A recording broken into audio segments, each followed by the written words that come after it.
Buenas tardes, buenos días, buenas tardes. En realidad, buenos días. Vamos a iniciar con la clase de músculo esquelético. Esta clase va a incluir patología ósea, muscular y articular. Y vamos a hacer una segunda grabación sobre tumores óseos. ¿Ok? Ya con el repaso que los compañeros nos van a compartir, pues vamos a tener la clase completa. ¿Ok? Ahora bien, vamos a identificar enfermedades óseas benignas como dos agrupaciones para efectos de esta clase. Tenemos algunas enfermedades misceláneas como son las fracturas que caben dentro de la patología deportiva traumática, la patología infecciosa y algunas espondiloartropatías que no vamos a profundizar, pero vamos a hablar brevemente en un par de diapositivas. Y la patología metabólica, vamos a incluir aspectos de la fisiopatología por imagen de la osteoporosis, vamos a ver la osteomalacia, la hiperpara, tiroidismo, que ya adelantamos con las clases anteriores, la parte endocrinológica y la osteostrofia renal y la enfermedad Payet. ¿Okay? Pero también vamos a incluir patología muscular y articular. Iniciando por fracturas, la fractura, como ustedes bien saben, es la descontinuidad que se da en un hueso por un cartílago, ¿verdad? Que es resultante de una fuerza mecánica que se aplica a la estructura anatómica y que excede su capacidad del hueso, ¿verdad? Que excede la capacidad del hueso, tiene toda una fisiopatología. Entonces es la descontinuidad de ese hueso o cartílago que se va a generar por un traumatismo importante en la mayoría de los casos, un accidente. Puede ser por el debilitamiento de los huesos en caso de osteopenia, osteoporosis muy prolongada o cuando se producen fracturas patológicas. Puede ser por un mal movimiento donde se aplique una fuerza mecánica de forma inadecuada y la aplicación de una fuerza sobre el hueso que va a superar siempre su resistencia elástica. Ese es el mecanismo. Si hablamos de la biomecánica de las fracturas, tenemos que ubicarnos en un gráfico donde vamos a relacionar el estrés aplicado al hueso, esa fuerza mecánica que genera un estrés, y la variable de la deformidad. Entonces vamos a tener que el hueso es una estructura dinámica que va a estar expuesta a esfuerzo, estrés y deformación en el eje de las X. Y vamos a tener un rango elástico y un rango plástico o de mayor plasticidad del hueso gracias a la composición estructural que tiene un hueso. Recuerden que el hueso estaba conformado por fibras cartilaginosas, principalmente de tipo colágeno, de varios tipos, ¿verdad? Y eso le da un rango de elasticidad y plasticidad. Cuando ese rango de elasticidad y plasticidad al aplicar el estrés se vence, se genera una fractura y la fractura genera una deformidad. El grado de plasticidad se puede vencer también por la unión de múltiples pequeños mecanismos, alteraciones mecánicas y generar fracturas de estrés o microfracturas, que vamos a ver algunos ejemplos más adelante. Entonces, al aumentar el estrés, se va a formar el hueso, excediendo el rango de elasticidad del hueso, que retornará a su estado basal si el estrés cesa. Pero si el estrés continúa, como dice acá, y se excede ese rango, se produce la deformación ósea. Entonces, la suma de esas deformaciones óseas genera una fractura cortical y posterior fallo estructural produciendo deformidad, ¿verdad? Mecanismos de fractura. Bueno, podemos tener una fractura transversa, que es ven la fuerza, vamos a ver acá en la A, las flechas separando el hueso, entonces es un mecanismo de gran tensión, donde genera una fractura transversal, en ese caso en la diáfisis. Podemos tener una fuerza de compresión que se ejerce contra los extremos óseos y genera una fractura que puede ser oblicua, y mecanismos de rotación que generan fracturas en espiral, donde se aplica una fuerza de rotación, ¿verdad? Debemos tener angulación también cuando tenemos una fuerza que se aplica de forma perpendicular a un eje transversal, por ejemplo aquí de la diáfisis, donde genera una fractura transversa por una fuerza de angulación. Y podemos tener también mecanismos combinados como angulación y compresión, donde generamos fracturas transversas y oblicuas, como es este caso. Ahora, una fuerza con alta, una gran fuerza puede generar, ya sea por un mecanismo de compresión, generar fracturas minutas. Vamos a ver, según el mecanismo de producción, cómo son las fracturas. Podemos tener traumas directos o traumas indirectos. Por ejemplo, el trauma directo es una caída, o un golpe, por ejemplo, el codo hacia el suelo o un martillazo. ¿Verdad? Entonces es un foco de fractura que se ha sido producido por un golpe directo cuya energía se transmite directamente hacia la piel y partes blandas y hacia la estructura ósea. El traumatismo indirecto es una fuerza que se aplica alejado del foco de fractura. Las fuerzas aplicadas tienden a torcer o angular el hueso y van a generar fracturas por rotación o angulación, ¿verdad? Entonces, ¿qué variables influyen en la generación de las fracturas? Dependiendo, por supuesto, de la edad del paciente, porque no es lo mismo un niño, un deportista o un adulto mayor, varían el sitio de máxima debilidad también, ¿verdad? Entonces, por ejemplo, los niños están en crecimiento, entonces las placas epifisiarias o las placas de crecimiento vienen a ser las zonas más débiles.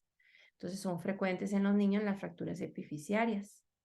Las fracturas en tallo verde son un tipo de fractura que se generan en los pacientes pediátricos que no afecta todo el grosor o el diámetro del hueso, ¿verdad?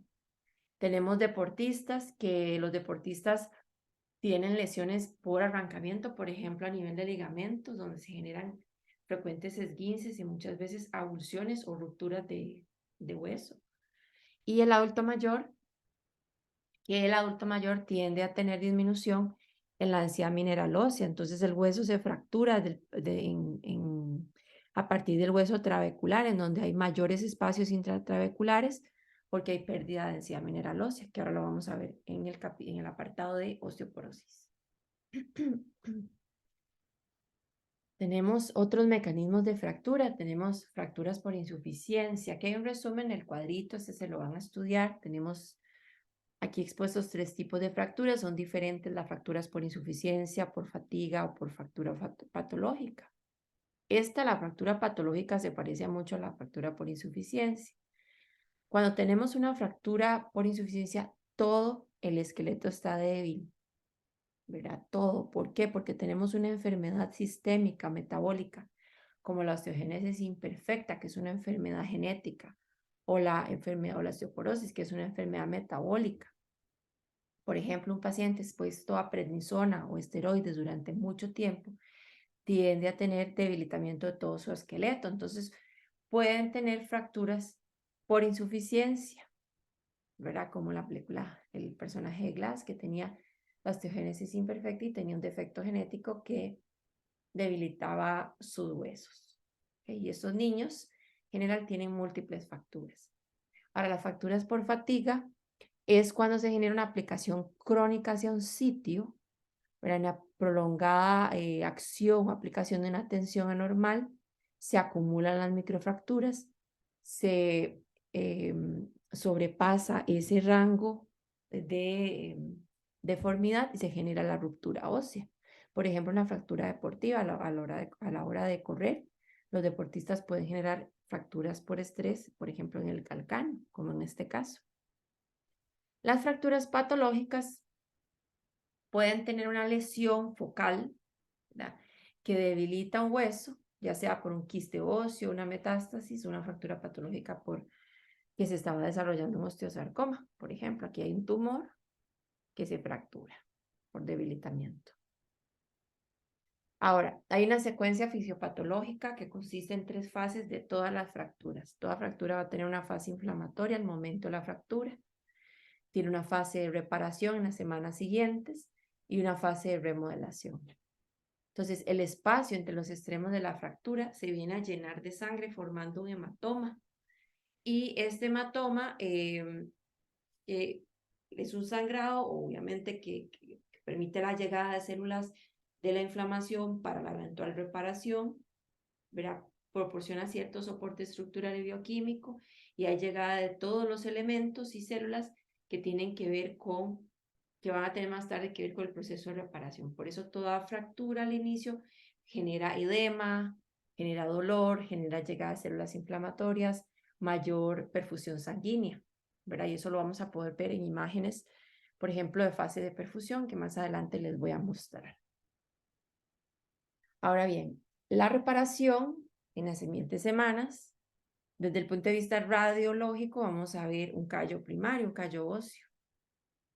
Va a haber la formación del callo, que no es más que la activación de células osteoprogenitoras para la activación del hueso y reparación del hueso, ¿verdad? Que probablemente lo vimos en la fase de repaso de los compañeros, donde vemos la osificación. Y esa es una osificación que responde a una reparación y a una fase inflamatoria. Y estas células se depositan en el tejido óseo y estabilizan el sitio de fractura. Ahora, la remodelación ósea se va a generar en los siguientes meses o años y es la formación gradual de hueso cortical, que se supone que el hueso recupera sus propiedades biomecánicas, permite reducir el callo y genera una recuperación. Esa recuperación va a depender de la alineación de ese callo. En el caso de la ortopedia y la fisiatría, pues si la inmovilización de ese hueso fracturado es adecuada y genera una alineación correcta, esa reparación va a ser correcta y vamos a tener un hueso prácticamente curado normal, sin grandes cambios después de meses o años. Aquí gráficamente pues están los tres procesos o la secuencia de procesos inflamatoria que se traspola con una fase reparativa y una fase de remodelación. Tenemos la fractura y la llegada celular con la formación del hematoma. Posteriormente, digamos, consolidación de ese hematoma con tejido de granulación. Hay una etapa vascular donde hay hiperemia, reabsorción osteoclástica, se van reabsorbiendo los márgenes de fractura, se van reduciendo, comienza una fase de proliferación fibroblástica y condroblástica, ¿verdad? Se forma el callo primario, posteriormente hay un callo secundario o callo óseo, donde hay reemplazo por material osteoide, y al final un callo maduro, ¿verdad? Que depende de la inmovilización y alineación correcta de ese hueso. Ahora aquí tenemos una lista grande de tipos de fracturas. Vean acá la fractura en tallo verde, cuando está rota la corteza del solo lado, más frecuente en niños, pero tenemos fracturas completas, transversales, oblicuas, espirales, conminutas en más de dos partes, ¿verdad? Fracturas incompletas de arqueamiento de villa, por ejemplo. Eso es para que lean y repasen el tema de tipos de fracturas. Ahora, desde el punto de vista de imágenes, la radiografía simple o convencional y el TAC nos van a identificar la discontinuidad del hueso. Vamos a poder observar zonas de discontinuidad tanto de la cortical como de la médula ósea. Ven acá en este caso una fractura de piso orbital. ¿Ok? Vamos a ver acá esta fractura de cuerpo vertebral. Y la resonancia magnética nos va a permitir la visualización de los cambios en los tejidos blandos y la médula ósea. Este es un mismo paciente, este tuvo una fractura orbital en los cambios por TAC y vean acá los cambios que se producen por la resonancia con hiperintensidad diferente al resto del tejido, pero eso se da por la llegada de células inflamatorias y los fenómenos inflamatorios al sitio de fractura, ¿verdad? Entonces podemos ver cambios también en la resonancia. Ahora, las imágenes de medicina nuclear pues van a generar cambios metabólicos óseos muy precoces. Podemos ver fase de hiperemia o fase de actividad osteoblástica, ¿verdad? Entonces, aquí tenemos, por ejemplo, un gamma óseo donde vemos actividad blástica. Recuerdan que esto inyectábamos tecnesio con bifosfonato. Si dejamos que se fije al hueso en una fase tardía, podemos hacer imágenes. Y en este caso tenemos una paciente, 74 años, que venía a un control por cáncer de mama para un control de dolor óseo. Hizo dolor óseo durante la adquisición de imágenes y podemos concluir que tenía una lesión en la columna dorsal que se extendía hacia arcos costales y teníamos una fractura, vean, por metástasis. Aquí hay una infiltración de tejido con una discontinuidad de los tejidos óseos, con cambios por infiltración de la médula y la corteza. Vean acá cómo está comprometida esa vértebra.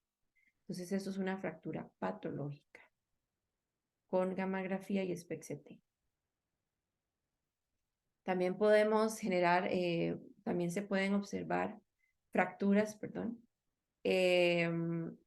con la gammagrafía y la correlación con vean la discontinuidad de la radiografía. y tenemos la actividad del miembro inferior izquierdo a nivel del tobillo. Tenemos una fase vascular. Esto se genera cuando acostamos al paciente bajo la gamma cámara, inyectamos el bifosfonato, que en este caso es tecnesio con HDP, y podemos observar una fase de hiperemia inicial. Esto se distribuye en relación a la perfusión. Entonces, donde está inflamado y llegada de células inflamatorias, pues vamos a tener mayor llegada del material inyectado en bolo inicial.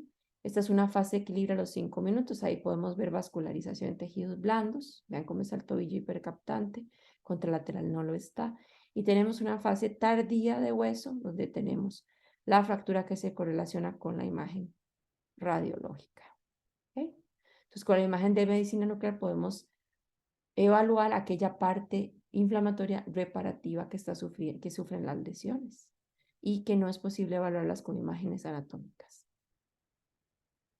Tenemos también fracturas costales. Vean acá cómo se ve actividad osteoblástica en línea, patrones en rosario. Eso es un típico de fracturas costales. Esta paciente es una paciente añosa que se cayó sentada, tiene una fractura de coxis y se golpeó la parrilla costal posterior izquierda.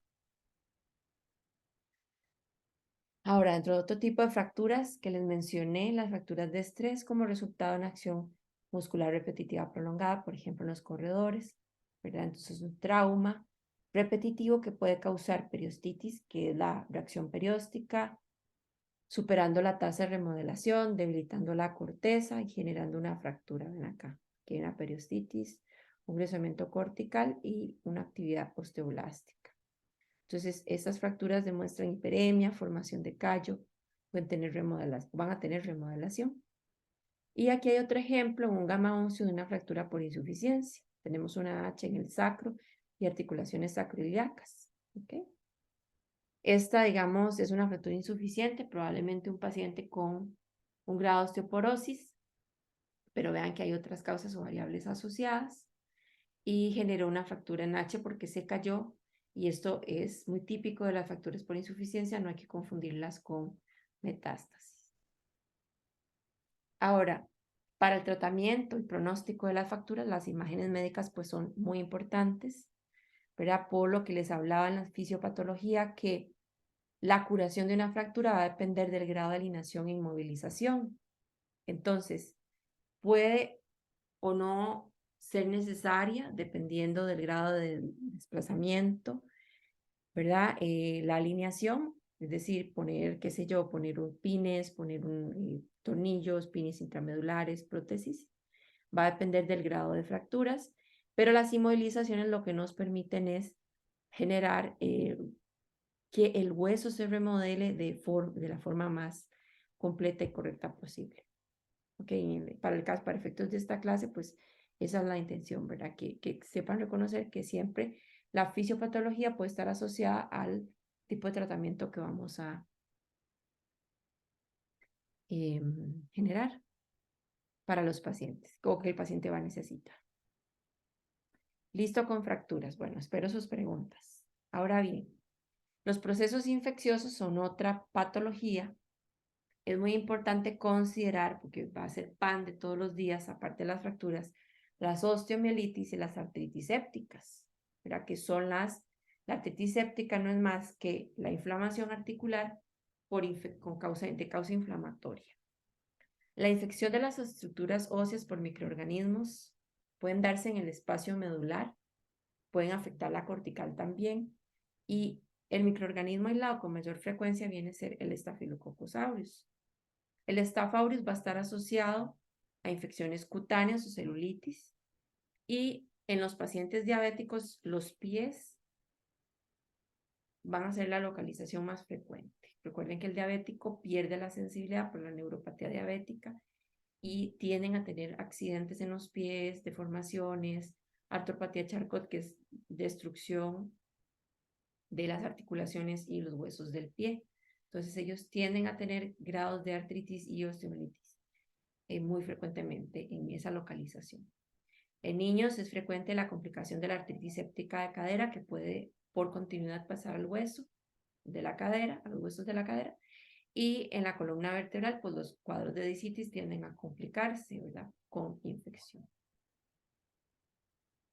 Ahora, La principal causa de osteomielitis viene a ser una diseminación hematógena por extensión directa de un trauma o una úlcera. Ya vimos que el Staph aureus está en casi todas las infecciones. Podemos tener en usuarios de drogas endovenosas la E. coli, existen las pseudomonas en la infección del tracto genitourinario, existe la Klebsiella, la Salmonella, el Haemophilus influenza en los neonatos y hongos por osteomielitis micótica, como en pacientes inmunocomprometidos.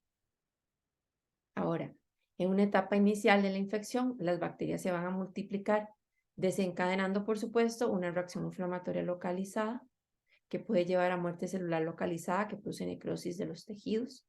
Y con el tiempo la infección se demarca por un borde de tejido de granulación y una nueva deposición ósea. Ahora bien, aquí tenemos un ejemplo de un masculino, un bebé de 8 meses con una historia de 10 meses de edema. Vean un poco el cambio aquí en la radiografía, en los tejidos blandos, hay radiolucidez, radioopacidad más bien, de los tejidos blandos y comparamos, vean los tejidos del antebrazo con el distal. ¿Verdad? Aquí dice que hay radiolucidez de la metáfisis radial distal, inflamación de tejidos blandos, sugestivo de osteomielitis. Ahora bien, aquí tenemos un masculino de 12 años, se le hizo una resonancia magnética donde hay edema. Vean los cambios, comparemos con el contralateral, ¿verdad? Edema, cambios inflamatorios del tejido blando y de la médula ósea, también cambios en la cortical. Vean el corte, digamos, un corte de la diáfisis de un TAC, donde podemos ver cambios corticales y medulares. Vean los cambios en una diáfisis a nivel de una resonancia magnética. Esto es un paciente con una lesión traumática de 2 meses de evolución. Entonces tenemos anomalías diafisiarias y metafisiarias. Edema del tejido adyacente, cambios inflamatorios, cambios que producen lisis ósea o cambios líticos óseos de la matriz del hueso. En una gamografía de 3 fases, si inyectamos, vean un pie diabético, estos son pies. Los inyectamos bajo cámara, podemos ver una fase vascular con hiperemia intensa al retropié, aquí es el talón, este es el tobillo. Aquí tenemos los huesos del retropié comprometidos en una fase más tardía, en un masculino de 54 años, que tenía cambios inflamatorios locales. Tenía amputación del quinto ortejo, pero también tenía cambios inflamatorios locales a nivel del retropié derecho en ese caso. Tenemos la actividad osteoblástica y podemos usar otros fármacos para detectar la infección. Este es un ejemplo de el uso de galio 67 citrato, donde el galio se acumula, donde hay procesos inflamatorios infecciosos y podemos hacer imágenes también de infección ósea. Aquí tenemos ese pie diabético, este es un caso completo que hasta Spexia T terminó y pudimos localizar, podemos analizar cómo está comprometida, hay aumento de la actividad osteoblástica, esto es con HDP, actividad osteoblástica en los huesos del retropié, tenemos astrágalo y calcáneo comprometidos con deformidad ósea y destrucción, prácticamente no parecen los huesos originales, comparémoslos con el contralateral que están un poco más preservados, ¿verdad? Entonces hay destrucción de ese huesito y con las imágenes con galio, pues podemos también, si hacemos una imagen con galio, podemos localizar sitio de infección y no solo actividad osteoblástica. Entonces vean que estamos viendo 2 mecanismos óseos con la medicina nuclear y el SPECT pues puede localizar mejor esas alteraciones. Ahora bien, la patología infecciosa. Este es otro estudio, este es otro ejemplo, un estudio de 3 fases con osteomielitis aguda de cadera derecha. Ven la fase de hiperemia acá. Vean los cambios, leves cambios, pues algunos cambios radiológicos y aumento de actividad osteoblástica. Este es un niño que tiene fisis de crecimiento. Ven acá las fisis. Esta es una cadera normal, esta es una cadera enferma. Un aumento de la actividad blástica y la perfusión. Ok, eso de infección, para que hagan un resumen, repase. Ahora bien, cuando tenemos patología ósea metabólica, vamos a tener patologías que afectan el metabolismo óseo de manera generalizada. ¿Okay? Entonces vamos a tener un esqueleto de forma generalizada que es frágil, que tiene aumento del riesgo de fractura, que tiene tendencia a la osteoporosis o que tiene tendencia a la osteocondensación, dependiendo de la patología. Se van a incluir enfermedades como la osteoporosis, la enfermedad de Paget ósea, el hiperparatiroidismo, la osteomalacia, la osteostrofia renal, que es producto de la insuficiencia renal, las enfermedades por depósito de cristales, por ejemplo. Van a afectar todo el esqueleto de forma difusa y en el mecanismo tenemos un desbalance entre la formación y reabsorción de hueso. Ya sea si es la formación de hueso, la osteoporosis, ¿verdad? Que hay poca formación de hueso, o la osteomalacia cuando se tiende a la consolidación anormal de ese hueso. Remodelación es una remodelación acelerada que puede dar lugar a huesos de arquitectura trabecular anormal. Recuerden la morfología ósea del repaso con la corteza y las trabéculas. Ahora bien, el patrón común en gammagrafía, porque es más fácil comprender la enfermedad metabólica con el patrón gamagráfico. ¿Okay?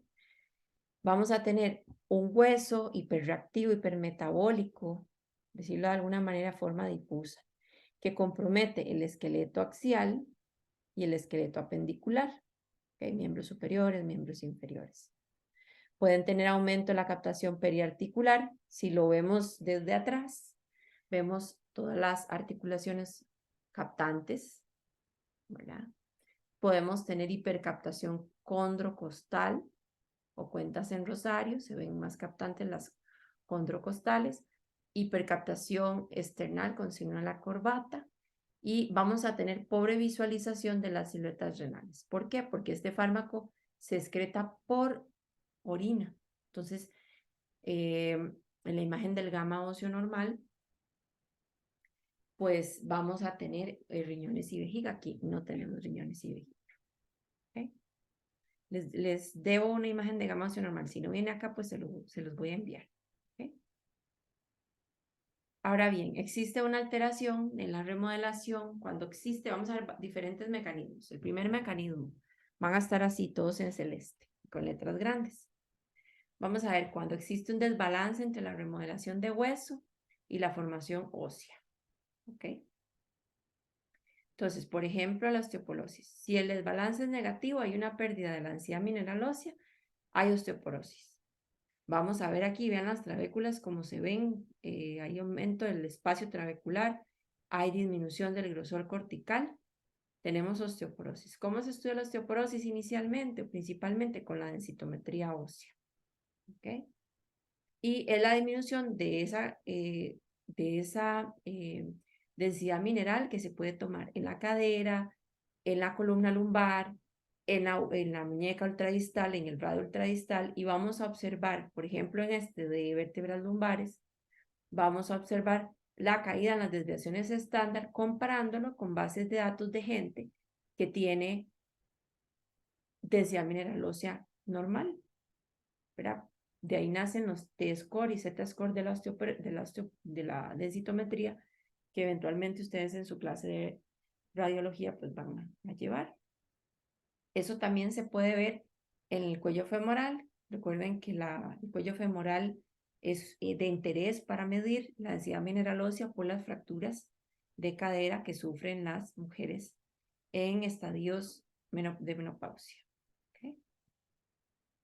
La radiografía simple en la osteoporosis es poco sensible, pues porque se requiere mucho daño, mucha pérdida ósea para apreciar cambios en la densidad mineral ósea. Obviamente esta imagen que les pongo acá, donde hay disminución del grosor cortical, aumento del espacio trabecular, vean cómo se ve, pues es una persona que tiene afectación crónica, por ejemplo, una insuficiencia renal crónica de larga data, pues ya va a tener manifestaciones radiológicas, va a tener todas estas características que vamos a estudiar, pérdida de trabéculas, eso que les decía, disminución del espesor de la corteza.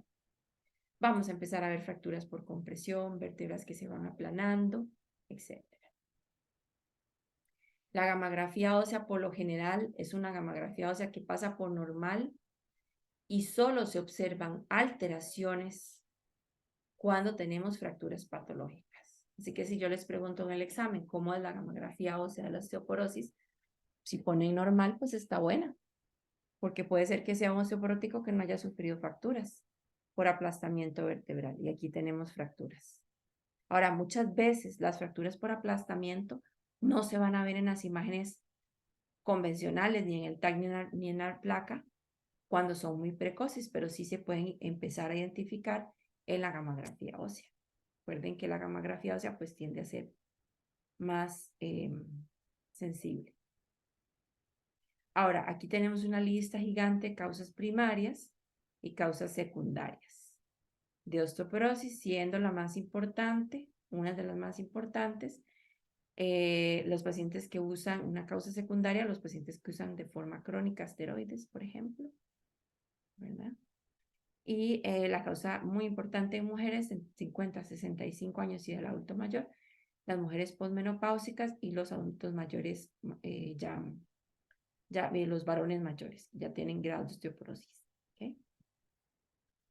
Otro mecanismo para enfermedad metabólica es si el hueso recién formado no mineraliza bien, la remodelación se altera, disminuye por lo tanto la resistencia ósea y se produce osteomalacia. ¿Cuándo se ve esto? Que es más raro cada día, que es más frecuente en países que tienen hambrunas, cuando hay ablandamientos óseos debido a la mineralización insuficiente porque no hay vitamina D para generar atrapamiento del calcio y generar material osteoide suficiente. Por ejemplo, en el raquitismo que ocurre en la infancia. Por ejemplo, los pacientes con osteomalacia pues tienen síntomas como dolor óseo sin causa aparente, deformidad de los huesos, debilidad muscular y fracturas patológicas.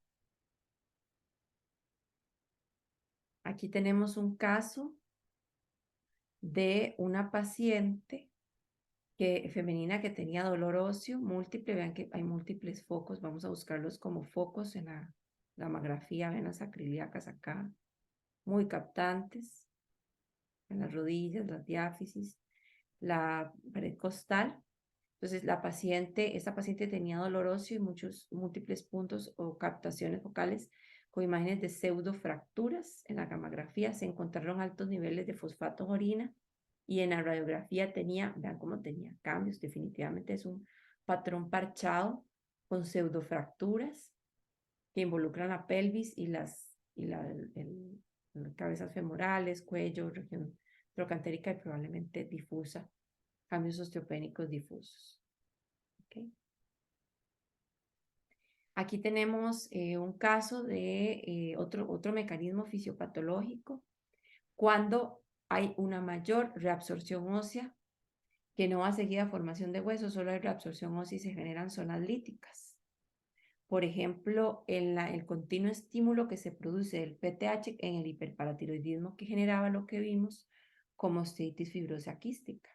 Okay. Si ustedes regresan al capítulo que vimos de hiperpara, ahí pusimos una diapo con un gamma óseo normal, un gamma óseo con tumores pardos. Ahí tenemos niveles elevados de PTH que conducen a una mayor actividad osteoclástica. Y esa reabsorción produce adelgazamiento de la corteza, reacción superióstica y osteopenia. Por ejemplo, los pacientes en hemodiálisis con insuficiencia renal.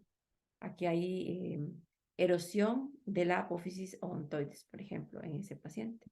Y es causada por una enfermedad metabólica. Este es específico del hiperpara. Vean acá el adenoma paratiroideo de esta paciente, que demuestra un patrón de hipercaptación. Aquí sí se ven un poco los riñones, un poco la orina marcada en la vejiga, pero esta paciente tiene extensión esquelética del hiperparatiroidismo, tenía tumores pardos claviculares en la maxila superior, por ejemplo. Aquí tenemos un foco, vamos a ver si es la misma paciente, no.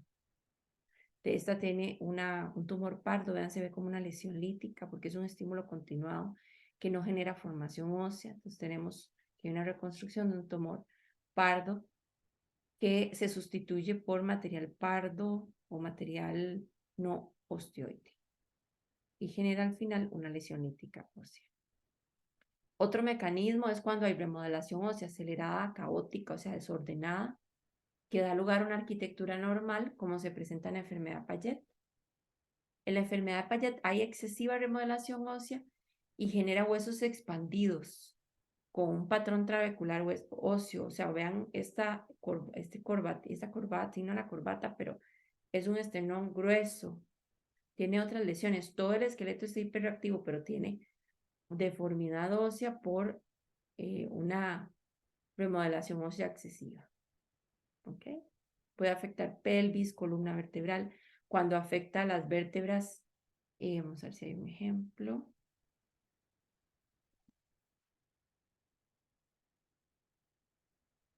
Cuando afecta las vértebras, sí, los cuerpos vertebrales, puede generar que se deforma tanto ese hueso que puede generar compresión nerviosa. ¿Ok? Ahora, podemos observar 3 etapas en la enfermedad de Payet. Aquí tenemos una etapa destructiva, incipiente, con destrucción ósea, actividad osteoclástica predominante. Una etapa intermedia o mixta, se dice que hay actividad osteoblástica y osteoclástica activas. Y una etapa tardía de inactividad con lesiones escleróticas o blásticas. Esto se puede malignizar y se pueden generar osteosarcomas en algún porcentaje de los pacientes. Pero vean acá cómo se pierde toda la estructura ósea y zonas líticas. Mira, se ve la trama trabecular aumentada. Ven acá, ven acá. Entonces, definitivamente hay una alteración en la formación de hueso. Vean acá donde la enfermedad de Payet, este es un gamma óseo muy típico, aquí hay una vértebra en Mickey Mouse, hay una enfermedad de Payet de la columna dorso-lumbar. En la pelvis, vean cómo se deforma pelvis, vean cómo se deforma este fémur, esta es poliostótica y este fémur medio distal derecho, y vean este otro. Vean, hay curvatura del hueso. Ahora, si comparamos este patrón con este patrón, cambia.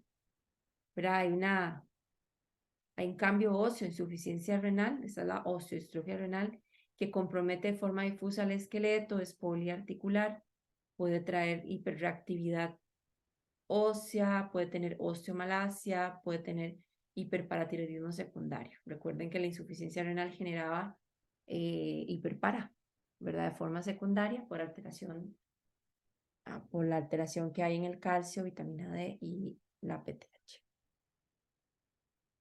Aquí hay un patrón en sal en pimienta, que es un patrón radiológico de la hiperreactividad ósea que se da en estos pacientes con insuficiencia renal.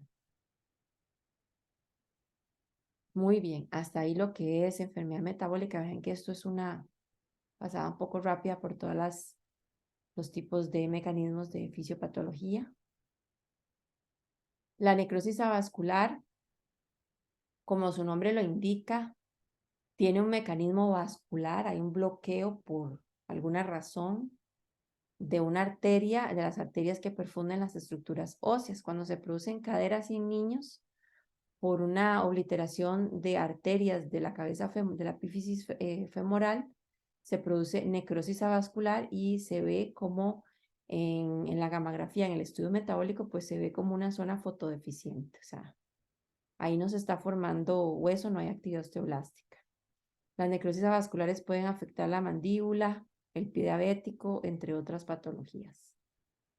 Aquí tenemos también la osteogénesis imperfecta, que les hablaba del defecto genético. Ven, hay deformidad ósea, hay fractura, hay focos de fractura, ven acá, en la tibia, en la manita, en diferentes partes del cuerpo de este niño, probablemente mandibular, vamos a ver, en sacro, sacroiliacas. Okay. Vean la deformidad ósea que tienen estos niños. Hay asimetrías de la diáfisis, probablemente hay fracturas. Ven esta de hombro. Hay una mayor captación en este hombro proximal izquierdo. Este hueso lo que tiene es deficiencia de colágeno tipo 1 con fragilidad y debilidad ósea excesiva, ¿verdad? Son pacientes propensos a fracturas. Ok, vamos con la artropatía o enfermedad reumatológica. Son enfermedades que lesionan articulaciones, como su nombre lo dice. Vamos a tener artritis y artrosis, son diferentes. La artritis es de origen metabólico inflamatorio. La artrosis es de origen osteogenerativo. Podemos tener una artritis sobrepuesta en una artrosis, eso es posible. Y la enfermedad reumatológica aguda o desarrollo temprano activo pueden ser la gota o las enfermedades infecciosas, ¿verdad? Pueden generar una artritis reumatológica que puede ser de forma aguda o que puede ser de forma crónica. Y la crónica es la que se va a desarrollar durante años. Puede tener etapas de remisión o etapas de reactivación. Este es un ejemplo que les hice de un cuadrito de las diferentes enfermedades reumatológicas que hay. No las vamos a ver todas, pero porque no las vamos a ver todas, porque son muchas, pero tienen que tenerlas presentes cuando estén estudiando. Esto lo van a ver en radiodiagnóstico, en la parte de músculo esquelético, siempre se va a repetir. Entonces podemos tener poliartritis de origen desconocido, pero son inflamatorias muy importantes, como la artritis reumatoidea, muy frecuente, la espondilitis anquilosante, la artritis psoriática, la enfermedad Reiter.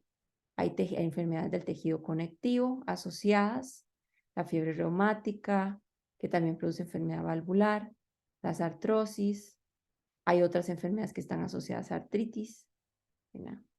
Las enfermedades, vean acá, por depósito de cristales, por ejemplo, la hemofilia también puede producir, que produce hemorragias intraarticulares, las que se desarrollan por agentes infecciosos, enfermedades traumáticas y artropatías varias. ¿Qué va a tener una artropatía en común en su fisiopatología? Pues alteración del tejido blando, alteración de la mineralización del hueso, alteración del espacio articular y puede traer alteración del alineamiento. Recordando estos mecanismos, vamos a ver la artritis reumatoidea. La artritis reumatoidea es una enfermedad crónica multisistémica que afecta la articulación de tipo sinovial, ¿ok? El tendón y las bolsas sinoviales, como vimos en la clase de repaso. Se caracteriza por una sinovitis proliferativa, no supurativa, es decir, no genera pus, no genera muerte celular, así con acumulación de detrito celular, sino que lleva a destrucción del cartílago articular y a una artritis que es incapacitante, que es progresiva y que se va a empezar a presentar desde la cuarta década de la vida. También existe la artritis reumatoidea juvenil, que es menos frecuente, pero esto es principalmente en mujeres en cuarta década de la vida. Existe una predisposición genética. Me parece que hay familias que padecen de artritis reumatoidea y, aunque no presente una lesión supurativa, pueden complicarse con infección. El mecanismo, antes de ver un poco las imágenes, es la activación de linfocitos T y linfocitos B, que son células de inflamación, con citoquinas, que son sustancias o mediadores solubles de la inflamación. Se van a activar macrófagos, células del espacio articular, y esa activación celular y química da lugar a la producción de anticuerpos que se van a dirigir contra el cartílago articular, generando una reacción antígeno-anticuerpo que va a generar destrucción. Va a generar la formación del panus, que es un tejido de destrucción ósea, de cartílago, con fibrosis y anquilosis, que es en el fondo la rigidez que se produce en los ligamentos de la articulación. Aquí lo vemos de forma más gráfica. Vean una articulación normal, una articulación sinovial normal con su membrana sinovial, la parte cartílago, la estructura ósea. Vean acá en una articulación reumatoidea, donde hay llegada sanguínea de citoquinas y de sus macrófagos y células, otras sustancias, hay destrucción ósea del cartílago y compromiso e infiltración inflamatoria de esa articulación. Vamos a ver cómo vemos las alteraciones por cambios en la falta de alineamiento de las estructuras. Vean cómo hay edema, cambios inflamatorios, en este caso muy crónicos, ¿verdad? Está la estructura en Z o la desviación en Z de las artritis. Y cambios típicos, vean, hay destrucción de la articulación, de las articulaciones. Puede haber cambios en la metacarpofalángica. Vamos a ver metacarpofalángica acá, perdón. Vean aquí cómo están estas otras. Vamos a observar esa radiografía bastante dramática. Y ahí también hay cambios en las carpometacarpianas. Eso es desde el punto de vista radiológico. Cuando se da una artritis por gota o por un depósito de otro cristal, en el caso de la gota vamos a ver niveles elevados de ácido úrico. Y una de sus manifestaciones es el dolor de la primera articulación,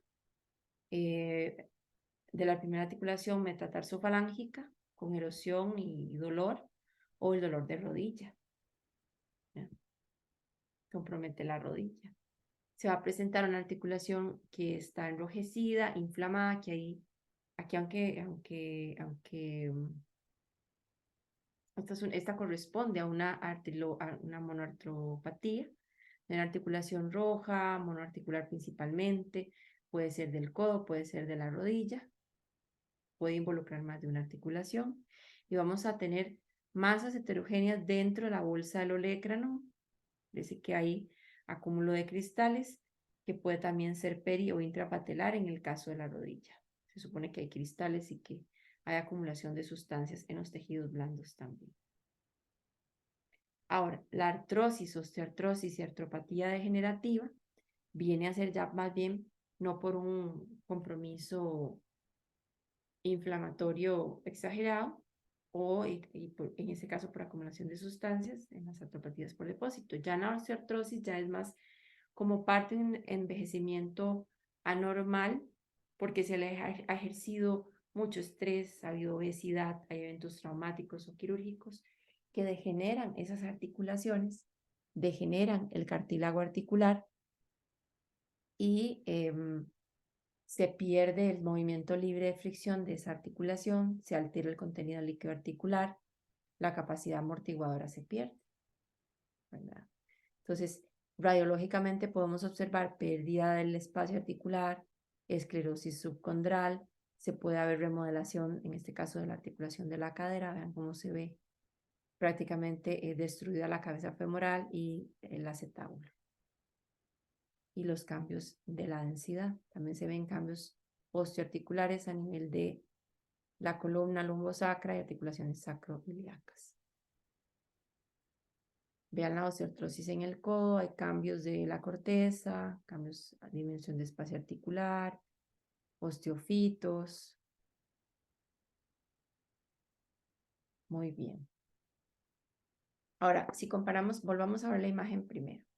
Este es un niño, evidentemente es una imagen radiológica de un niño, un bebé, y vean los cambios de esta rodilla con esta otra. Hay edema, hay hinchazón de la pierna, hay edema de la pierna, hay llegada de material inflamatorio, por eso cambia la densidad en esa radiografía, ¿verdad? Tiende a ganar radiolucidez, volverse radiopaca, perdón, yo es que me confundo, ok, radiopacidad, tiende a haber llegada de células inflamatorias, y en este caso tenemos una artropatía con una infección intraarticular, es un niño que tiene dolor, que tiene cambios inflamatorios, por lo tanto tiene disminución del rango del movimiento, y probablemente va a requerir tratamiento antiinflamatorio y antibiótico si se logra.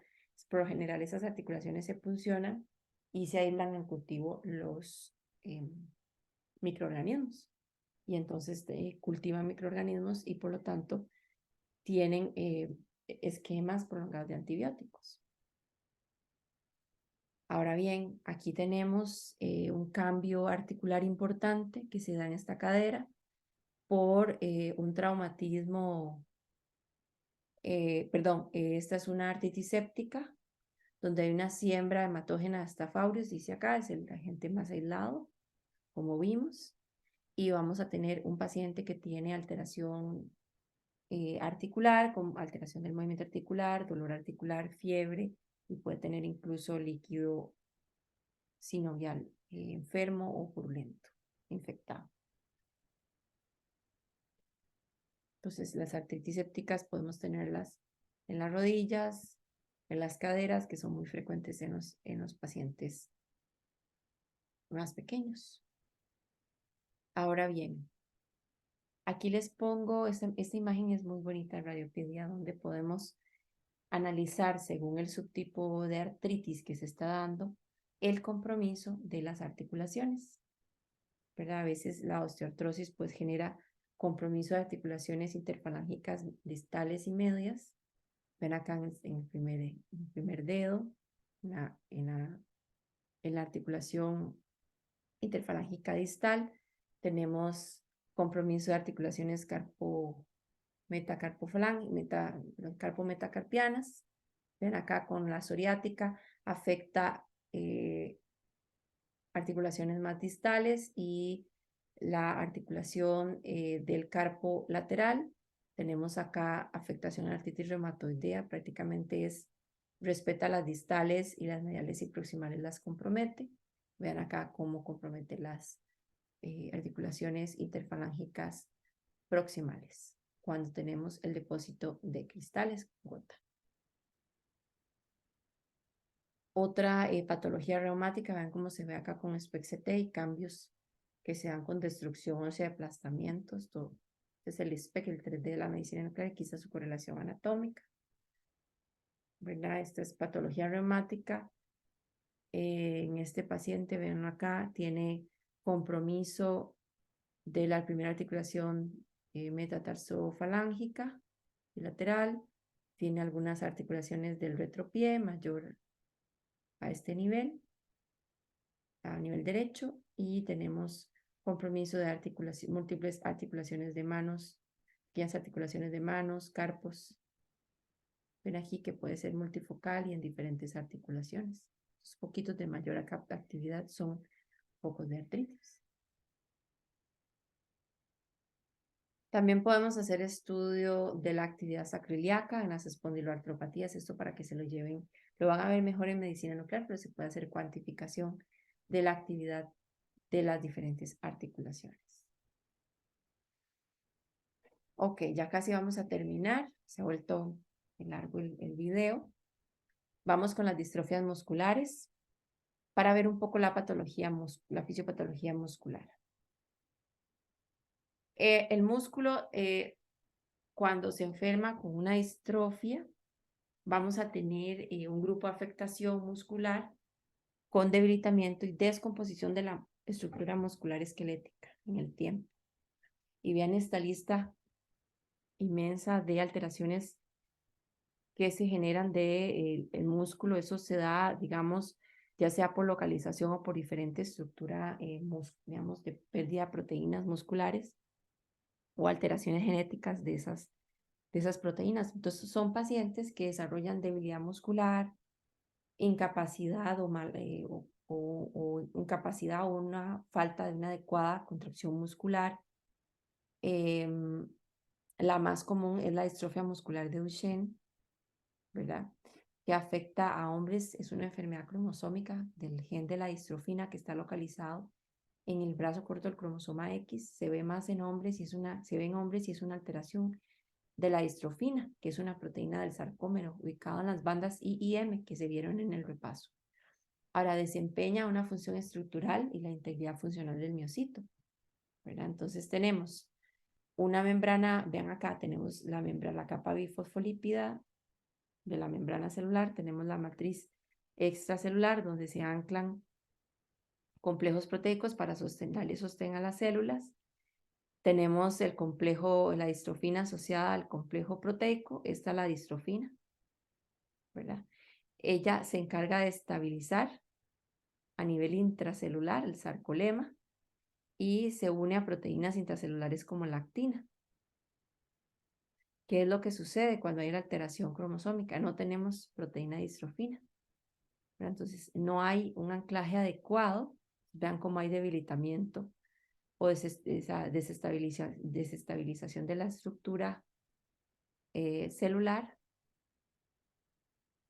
Y en el corto tiempo, la regeneración, existen, digamos, se altera la regeneración muscular, hay fibras musculares de diferentes tamaños, eventualmente caen en muerte celular y esa muerte celular se va sustituyendo por grasa y tejido fibrótico, lo que lleva a una ausencia, una adecuada contracción muscular, porque hay atrofia muscular, es un músculo muy débil. Y vean acá cómo se genera pérdida de fibra muscular y sustitución grasa. La grasa se ve súper intensa acá en relación al músculo, vean que hay pérdida de fibras. atrofia muscular generalizada con reemplazo graso. Y así es como se ven, desde el punto de vista de imagen, una distrofia muscular. Pueden tener enfermedad restrictiva pulmonar. Acuérdense que tenemos músculo esquelético, músculo liso, músculo cardíaco, ¿verdad? Entonces también estos pacientes van a tener alteración de los vasos sanguíneos, alteración de la caja torácica, por eso hay enfermedad restrictiva. Vamos a tener patología cardiomiopatía dilatada. Son pacientes que pueden tener incluso isquemia miocárdica y se estudian por eso. Ahora bien, la segunda patología muscular que vamos a tocar es la miositis osificante, que tiene representación en las imágenes médicas, ¿verdad? Porque hay varias patologías musculares que no vamos a ver, como la miastenia gravis, entre otras, porque en realidad son patologías que tienen un estudio más bioquímico, genético y clínico que radiológico o imagenológico. Entonces, la miositis osificante es esencialmente una metaplasia, es decir, un cambio de tejido a otro del tejido conectivo intramuscular que produce formación de hueso o calcificación. ¿Cuándo se da? Por ejemplo, cuando pusieron una inyección mal puesta, puede generar una reacción inflamatoria y el músculo de la nalga, del glúteo, se vuelve calcificado. O un traumatismo, por ejemplo, vean en la parte interna del muslo, donde hay sustitución del tejido muscular o el tejido blando por material óseo. ¿Qué tiene la miositis osificante? Se ha visto que tiene hueso laminar maduro, periférico, tiene regiones osteoides intermedias, puede tener fibroblastos, ¿verdad? Y puede verse con osteosarcoma. Entonces son lesiones que pueden asustar y que hay que estudiar. Vean acá está un glúteo. Vean acá cómo se ve. ¿Verdad? Se ve más denso, entonces donde aplicamos los rayos X, pues se ve una mayor densidad de estas lesiones. Y hay una miositis osificante con calcificación heterogénea en la región isquioanal. Que ven acá. Interesante. Hasta ahí llegamos con la primera parte.